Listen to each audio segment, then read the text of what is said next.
Welcome to Tamil video 10th standard lesson 16 தாவர மற்றும் விலங்கு ஹார்மோன்கள்.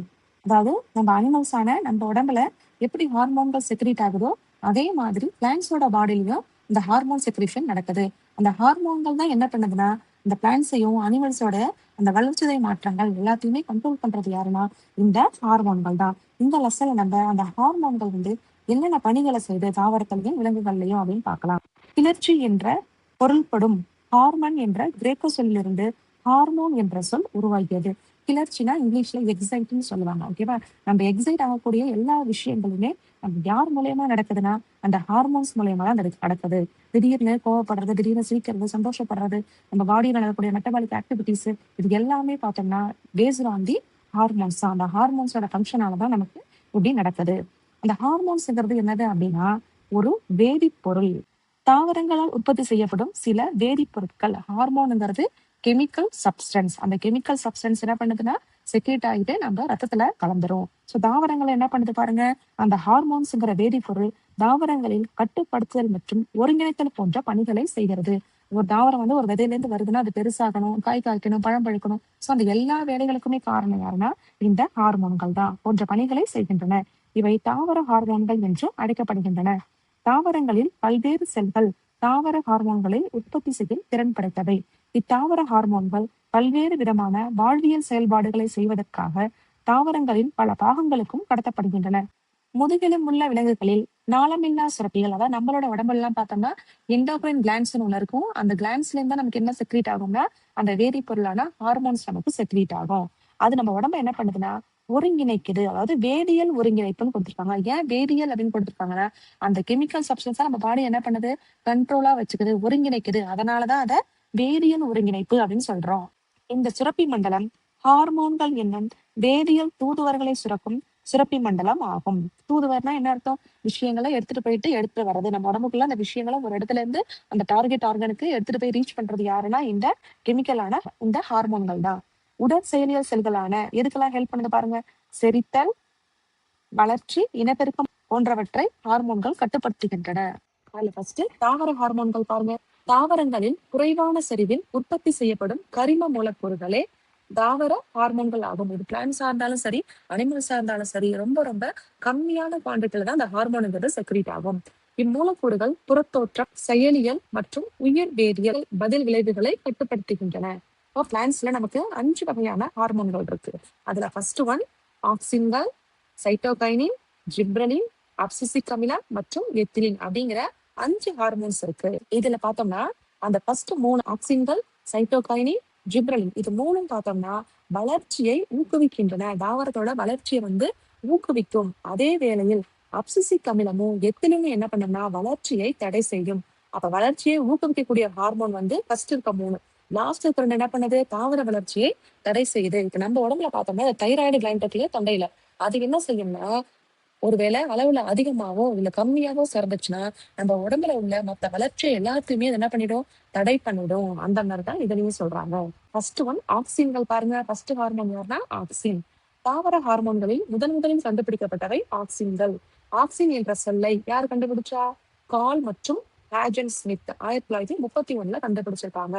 இந்த ஆக்சின்கள் தாவரத்துல எங்க இருக்கும் அப்படின்னா வேர் மற்றும் தண்டின் நுனியில் தான் இருக்கும். ஏன்னா இது வளர்ச்சியை ஊக்குவிக்கக்கூடிய ஹார்மோன். சோ அதனால என்ன பண்ணும்னா தண்டோட நுனியிலையும் வேரோட நுனியிலையும் இருக்கும். அந்த தண்டோட நுனியில இருக்கும்போது அந்த பிளான்ட் என்ன செய்யும், மேல உயரமா வளர்ந்துட்டே போகும். வேரோட நுனியில இருக்கும்போது என்ன செய்யும், பூமியை நோக்கி கீழ் நோக்கி ஆழமா வளர்ந்துகிட்டே போகும். அங்கிருந்து அவை நீட்சி பகுதிக்கு நகர்கின்றன. அதுக்கப்புறம் சார்லஸ் டார்வின்ங்கிற சயின்டிஸ்ட் 1880 கேனரி புல் அப்படிங்கிற தாவரத்துல முளைக்குருத்து உரையானது, அதாவது பிளான்டோட அந்த முளைக்குருத்து இருக்கு இல்லையா, அது எப்போதுமே எந்த பக்கம் நோக்கி வளருதுன்னா ஒளியின் திசையை நோக்கி வளர்வதையும் வளைவதையும் கண்டறிந்தார். இப்ப நம்ம ஒரு பில்டிங் ஓரமா ஒரு மரம் வச்சிருக்கோம்னா அந்த மரத்துக்கு சன்லைட் கம்மியா கிடைக்குது அப்படின்னா அந்த தாவரம் என்ன செய்யும், எந்த பக்கம் சன்லைட் கிடைக்குதோ அந்த பக்கம் என்ன செய்யும், பெண்ட் பண்ணி வளர்ந்து போய்கிட்டே இருக்கும். அப்ப அந்த தாவரத்தோட நுனிப்பகுதி எப்பவுமே யாரை நோக்கி வளர்ந்து போகுது, சூரியனை தேடி சூரியன் திசையை நோக்கிதான் அது வளர்ந்து போகுது அப்படின்னு கண்டுபிடிச்சிருக்கிறாரு. அவர் முளைக்குருத்து உரையில் நுனியில் இருந்து அடிப்பகுதிக்கு ஒரு விதமான ஆதிக்க பொருள் கடத்தப்படுகிறது. அந்த முளை குருத்து இருக்கு இல்லையா, அதுல ஏதோ ஒரு ஆதிக்க பொருள் ஒண்ணு இருக்கு அப்படின்னு சொல்லியிருக்காரு. ஆனா அது என்னன்னு அவருக்கு தெரியல. அதுக்கப்புறம் அந்த வென்டிங்கிற சயின்டிஸ்ட் என்ன பண்ணியிருக்காரு, அந்த ஆதிக்க பொருள் வந்து யாருன்னு சொல்லியிருக்காரு, ஆக்சின் அப்படின்னு சொல்லியிருக்காரு. அந்த ஆதிக்க பொருள் தான் யாருன்னா ஆக்சின் அப்படின்னு சொல்லியிருக்கிறாரு. அந்த வென்ட் வந்து அந்த ஆக்சின் தான் ஆதிக்க பொருள்னு சொல்லிட்டாரு. ஆனா அவர் என்ன பண்றாரு, ஆய்வுகள் மூலமா இப்ப கீழே வந்து நிரூபிக்க போறாரு. அதுல அவர் என்ன பண்றாரு அப்படின்னா, ஓட்ஸ் பிளான்ட் இருக்கு இல்லையா, அந்த அவினா பிளான்ட்டை வந்து எக்ஸாம்பிளா எடுத்துக்கிறாரு. இதுல அந்த முளை குருத்துலதான் என்ன இருக்கும், அந்த ஆக்சின்ங்கிற அந்த வேதிப்பொருள் இருக்கு. இப்ப இந்த தாவரத்தோட அந்த நுனி பகுதியை மட்டும் வெட்டி எடுத்துட்டாரு. வெட்டி எடுத்துட்டா அந்த தாவரம் என்ன பண்ணாது, அந்த அந்த தாவரத்தோட வளர்ச்சி என்ன பண்ணாது, நின்னு போயிடும், வளராது. அந்த நுனி வந்து வளராம அப்படியே நின்னுடும். அந்த வெட்டப்பட்ட நுனி பகுதி என்ன பண்றாருன்னா ஒரு அகார் பீஸ் மேல வைக்கிறாரு. அகாருங்கிறது ஒரு ஜெல்லி சப்ஸ்டன்ஸ். அந்த ஜெல்லி மேல அந்த நுனி பகுதியை வைக்கும் போது அந்த வெட்டப்பட்ட நுனியில உள்ள ஆக்சிஜன் எல்லாமே இப்ப எங்க இறங்கிடும் அப்படின்னா அந்த அகார் மேல இறங்கிடும். ஓகேவா? இப்ப என்ன பண்றாருன்னா அந்த அகார் பீஸை எடுத்து இந்த வெட்டப்பட்ட இந்த தாவரத்து மேல வைக்கிறாரு.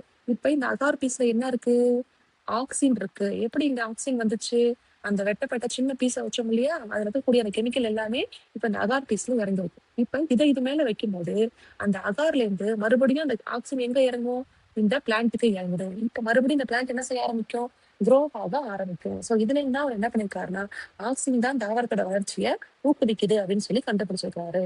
பிரிட்ஸ் வார்மால்ட் வின் 1903 இருந்து 1990.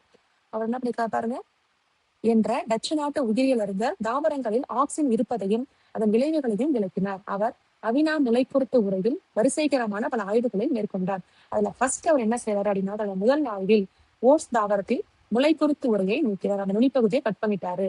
நுனி நீக்கப்பட்ட முளைக்குறுத்து உரை ஆறவில்லை. இப்ப நுனியை வெட்டதுக்கு அப்புறம் என்ன பண்ணல, க்ரோ ஆகவே இல்லை. அப்ப க்ரோ ஆகலைன்னா அது வளர்ச்சிக்கு ஏதோ ஒண்ணு தேவைப்படுது அப்படிங்கறத அவரோட ஃபர்ஸ்ட் ஆய்வுல அவரு என்ன பண்ணாரு, கண்டுபிடிச்சுக்கிட்டாரு. அடுத்து செகண்டா என்ன பண்றாரு பாருங்க, இரண்டாவது ஆய்வுல என்ன பண்றாருன்னா, அந்த அகார் துண்டை நுனி நீக்கப்பட்ட முளைக்குருத்து மேல வைக்கிறாரு.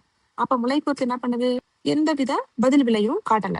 அதனால அவரோட மூணாவது ஆய்வுல என்ன பண்றாரு பாருங்க, முளைக்குருத்து உரையின் நுனியை வெட்டி எடுத்து அதனை அகார் துண்டத்தின் மீது வைத்தார். 1 மணி நேரத்திற்கு பின்னர் நுனியை நீக்கிவிட்டு அகார் துண்டத்தை நுனி நீக்கப்பட்ட முளைக்குருத்து உரையின் மீது வைக்கிறார். வைக்கும் போது அந்த பிளான்ட் என்ன பண்ணுது, நேராக வளர்ந்தது. ஏன்னா அந்த அகார்ல இருக்கக்கூடிய அந்த ஆக்சிஜன் எல்லாமே அந்த பிளான்ட்டுக்கு போயிடுச்சு. இந்த ஆய்வானது முளைக்குருத்து உரையின் நுனியிலிருந்து அகார் துண்டத்துக்குள் ஊடுருவி சென்ற ஏதோ ஒரு வேதிப்பொருள் தான் வளர்ச்சியை தூண்டியது. ஓகேவா? அந்த அகாருக்குள்ள ஏதோ ஒரு கெமிக்கல் உள்ள வந்திருக்கு. அந்த கெமிக்கல் எங்கேருந்து வந்துச்சு, அந்த வெட்டின சின்ன பீஸ்ல இருந்து வந்திருக்கு அப்படின்னு கண்டுபிடிச்சிருக்கிறாரு. அப்ப அந்த வேதிப்பொருள் தான் இந்த பிளான்ட் வளர்றதுக்கு காரணம் அப்படிங்கிறாரு. தன்னுடைய ஆய்வுகளில் இருந்து முளைக்குருத்து உரையின் நுனியிலிருந்து ஊடுருவிய வேதிப்பொருளே வளர்ச்சிக்கு காரணம். ஓகேவா? அந்த சின்ன வெட்ட பீஸ்ல இருந்து கெமிக்கல் வந்து அகார்ல இறங்கிட்டு இருந்துச்சு இல்லையா, அந்த வேதிப்பொருள் தான் அந்த வளர்ச்சிக்கு காரணம்னு முடிவு செஞ்சாரு. அந்த வேதிப்பொருள் தான் யாரு, ஆக்சின். ஓகேவா? ஆக்சின் என்ன அர்த்தம், வளர்ச்சின்னு அதுக்கு பொருள். இந்த வீடியோல உங்களுக்கு ஏதாவது டவுட் இருந்துச்சுன்னா கமெண்ட் பண்ணுங்க.